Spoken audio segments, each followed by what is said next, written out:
I must start off by telling you guys I'm still getting used to the doctor title.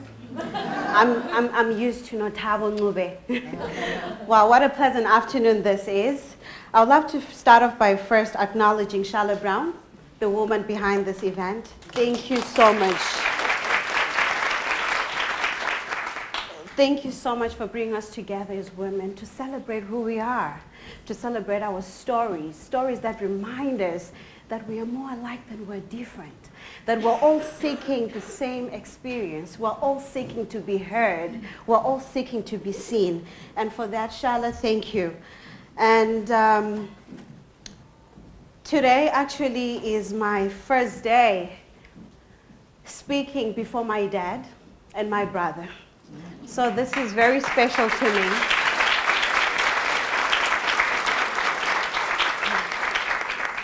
To my dad, I see you right there.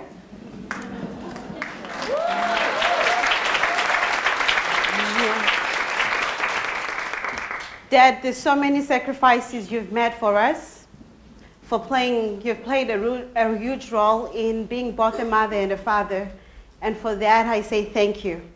And to my brother, who hasn't always understood my path, the loss of peace.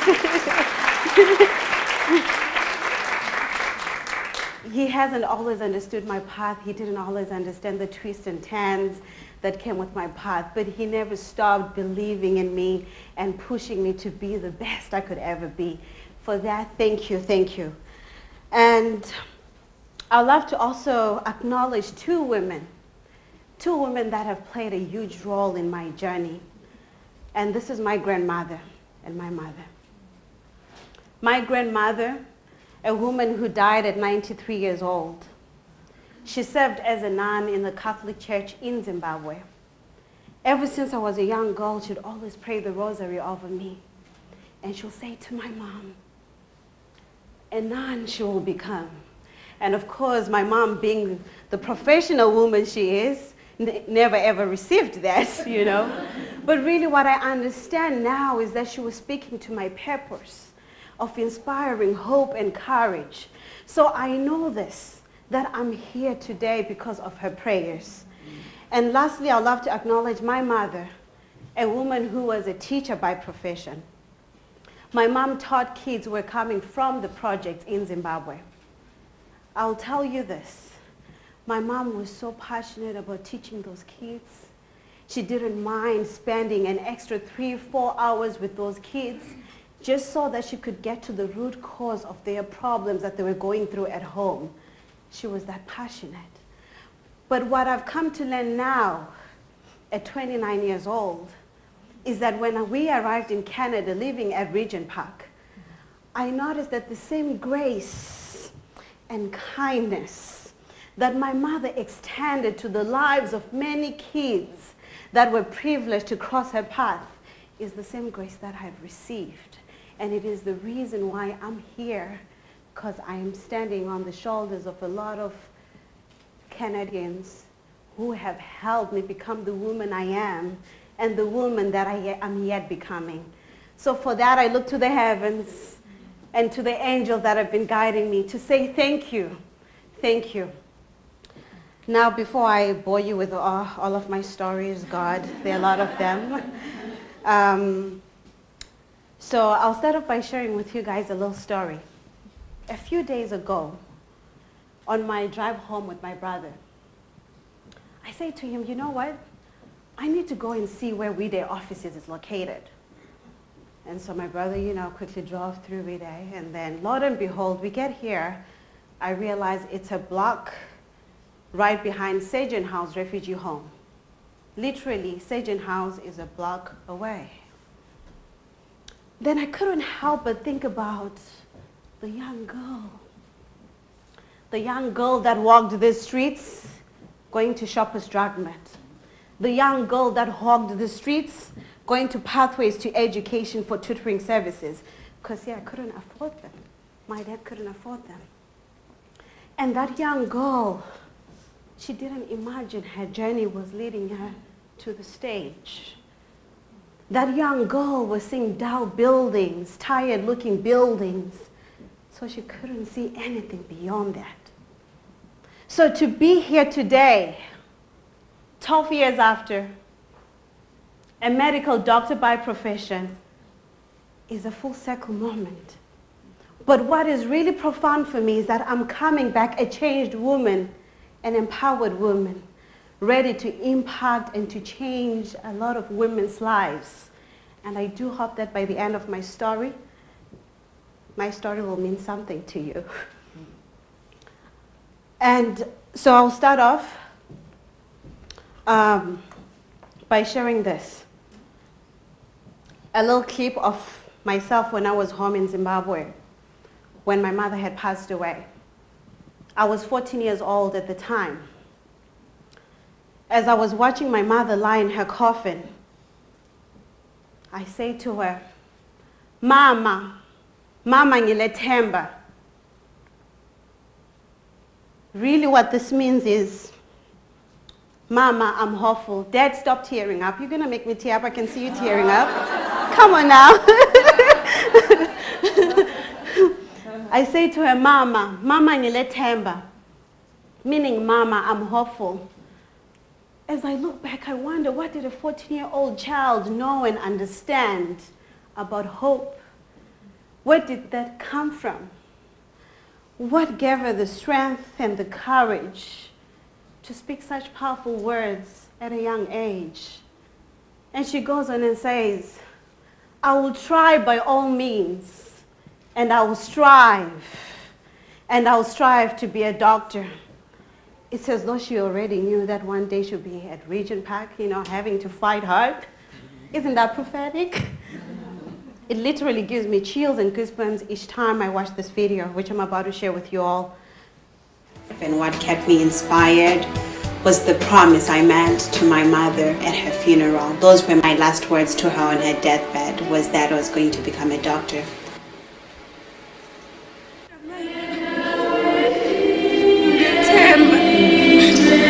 I will fulfill my ambition. I will try by all means, and I will strive to be a doctor, Mama.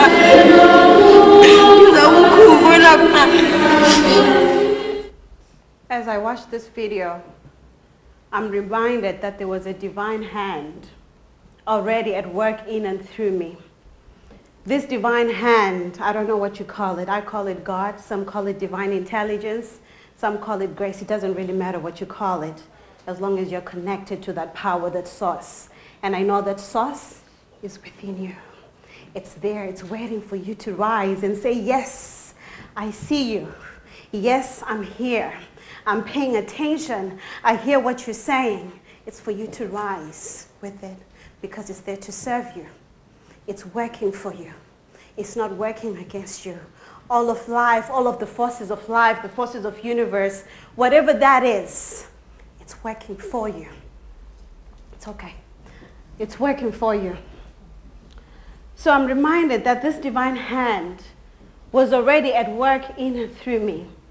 That in the midst of pain, that hand was already going before me, as though it already knew who I was becoming. Already it knew as though my destiny was already set in stone. That child, one day, you will be speaking before the masses in Canada, in the US, and all over the world. And you're going to speak in English. If you notice, there was a switch over from my native language, Ndebele, to English. And I wonder, what was that? Could it be that you've always been led? That even when you're going through pain, there was something that was steering you in the right direction? Could it be that your destiny is set? That maybe you're not understanding the pain that you're going through. Maybe the next time pain shows up in your life, you ask pain, what are you here to teach me? What are you here to reveal to me? Because pain is your gift. Pain is working for you. So as destiny would have it, we migrated to Canada. In Canada, that's where we're living in the region, at Regent Park. When we got here, I was down to nothing. Looking around me, nothing really which tallied with the dreams that I held for myself. the only thing that I could hold on to was that promise I had made to my mother. So I say to myself, no matter what I'm seeing around me, I'm going to rise. I'm going to become more. I'm going to stand tall as my mother taught me. I'm going to overcome this. This is going to be beneath me at the end of the day. I'll get to the other side. So I worked hard at school, graduated one of the best students, and around that time I made it to McMaster for the pre-med program. And around that time I needed money to go to school, so I had one of the people at Pathways to Education who were supporting me. So the guy says to me, well, there's a scholarship, a full ride scholarship. You could apply for it. And then afterwards, when he went through the requirements for the scholarship, he notices that I must have been in Canada for 4 years, and I'd only been in Canada for 1 year. So he says to me, Nothabo, too bad you can't apply for it because you don't meet the requirement. I say to him, no, O'Neill. You don't know who I am. No. I don't work like that. See, I'm on fight mode here. So what this means is I'm applying for everything. It doesn't matter what it is, whether I meet the requirement or I don't meet the requirement, I'm applying. And as grace would have it, I was accepted for that scholarship when I didn't meet the requirement. Could it be that this hand, this divine hand, is the one that allowed me to step into my purpose? Because this hand already knew who I was and who I was becoming. So life in itself was rigged to my favor. So I could stand here today before all these beautiful, phenomenal women and say, yes, you matter. You are going to stand tall because I've been through this. Could it be that that's the reason why life unfolded that way for me? And I'm here to remind you, woman, that you are enough. That there is a seed of purpose deep within you. And that thing that is in you is protected, is divinely protected. And that same thing, the hand that placed it in your heart, is going to bring it to manifestation. You don't need to worry about how it's going to happen. As long as you have a why, the why is going to pull you forward. And one day you'll reach levels that you never thought you'll live to see. And I'm here as a true testimony of that. So I started at McMaster, and see what happens with life is sometimes you're on cruise control, everything is moving swiftly, but then life happens. It happens to all of us. Have you ever had life happen to you? Right? It happened to me too. More than once, more than twice. That's how bad it is sometimes. And so when I started at McMaster, I lost my way. That girl was in full ride scholarship, lost her way. I could barely wake up to go to class. I didn't have any energy and zeal to study, nothing. Started surrounding myself around the wrong company. So I failed my classes. Then I received a letter from McMaster University saying, you cannot continue in your program. So essentially what this means is that you're not smart enough. That's what it means. So I remembered my mother's words. Qina mntanami, qina mntanami, meaning be strong. So I said, I'm going to reapply. And as grace would have it again, shot up to my rescue. They were giving me a second chance. But what they didn't realize is that they were giving a child who had made a promise to her mother. They didn't know that this child will stand in front of masses sharing her story. They didn't know all these details, but the divine knew. So that divine hand was carrying me through, giving me more chances than one. Could it be that when you're operating in the realm of your purpose, that life somehow will work out for you even though when you don't deserve a second chance? Could it be that life will give you as many chances as you believe you deserve? as long as you're willing to fight and to continue going, even when life tells you to stop, that when you continue fighting, you continue moving, life has no choice but to bow down to you. Because the power is invested in you by God to go out in the world and shine and stand tall. It's in you. And I want you to rise to it. I want you to say yes to it. So there I was, McMaster working hard, and after a second chance, of course, you must be working hard. Then I applied to medical school and got accepted. When I got accepted to medical school, I knew that maybe something was happening. See, when all these things were happening, I didn't realize, I didn't see it the way I see it now. It only makes sense when you're looking back, which is why I actually call myself a consciousness teacher, because I want to raise consciousness. I want you to be more conscious and aware of everything that is happening in and through you. I think if I was connected to the source at the time my life was unfolding, I wouldn't have stressed myself as much. I would have understood that whatever it is that I'm going through is meant to help me tap into my gifts and my talents. That whatever season you're walking in right now, whatever season that is, it's preparing you. It's molding you. It's refining you into the fullness of who God has created you to be. So right after when I made it to medical school, another financial predicament showed up. I didn't have funding to go to medical school. And then I'm talking to a stranger, a friend at the time, over the phone. Then she says to me, well, what you would like to do is to reach out to Oprah Winfrey. Because, and I'll tell you this, I'm not one of those kids that grew up watching Oprah Winfrey. So for me, that was unheard of. I was just thinking, okay, Oprah Winfrey, really? She says, yeah, you know, she supports women, young women like yourself, so you may want to send your story to her. So I decided to do that. And then when I did that, the first thing that popped up when I went on the website was, tell us your story. You become what you believe. So I quickly typed in at the age of 14 years old, I made a promise to my mother to be a doctor, and I'm just starting medical school. And they were offering me a chance to attend a life class taping when you become what you believe. So they called my cousin 3 times because I'd put down my cousin's number at the time. I didn't even have a phone. Life gets that bad sometimes, you know. Yeah.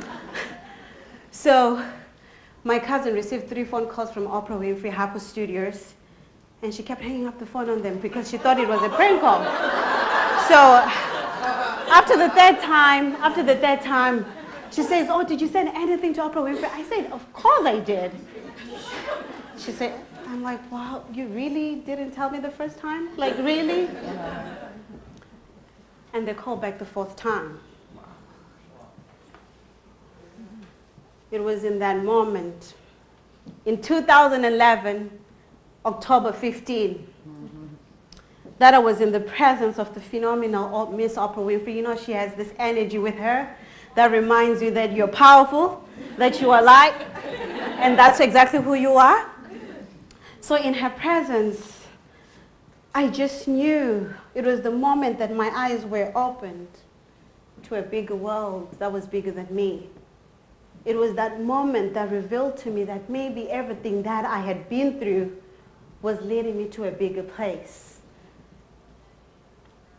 And I realized now, looking back, that those destiny moments, they might have seemed to me as small, but they were big because they changed the trajectory of my life.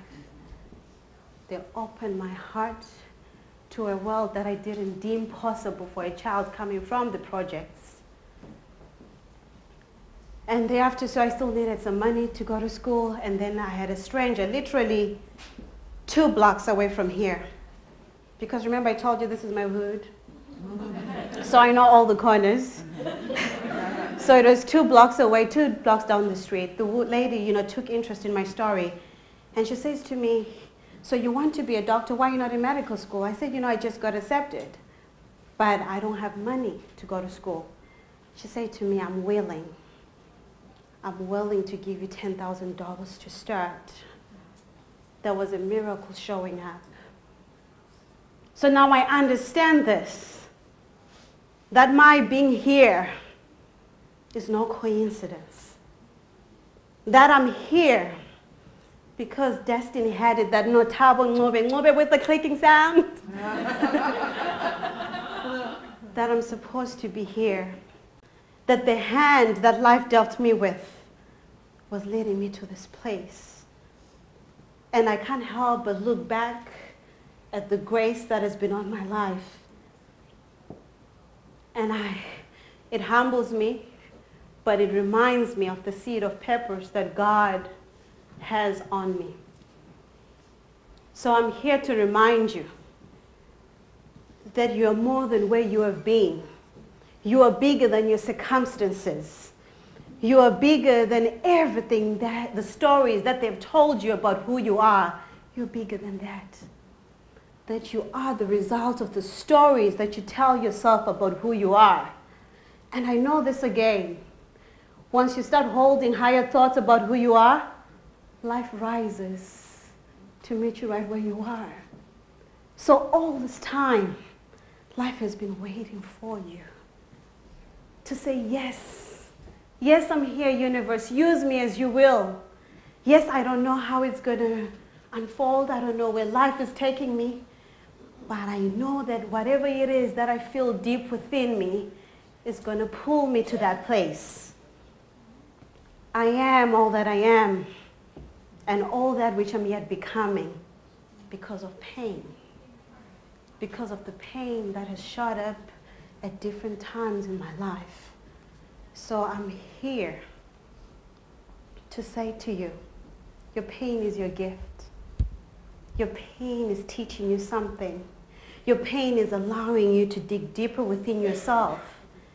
It's transforming you, and it's leading you to your purpose. Your pain is your gift. Can I hear everybody say this with me? My pain is my gift. My pain is my gift. My pain is here to teach me. My pain is here to teach me. My pain is here to transform me. My pain is here to transform That I am bigger than my pain. That there is a force that is above me, that is leading me to the place that God would have me be. That is too long, right? Right. Thank you. Thank you so much.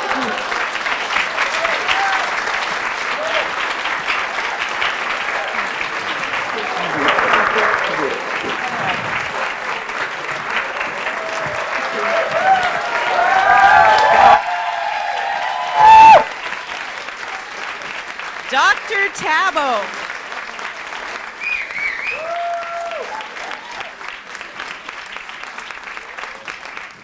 Wow, wow, wow.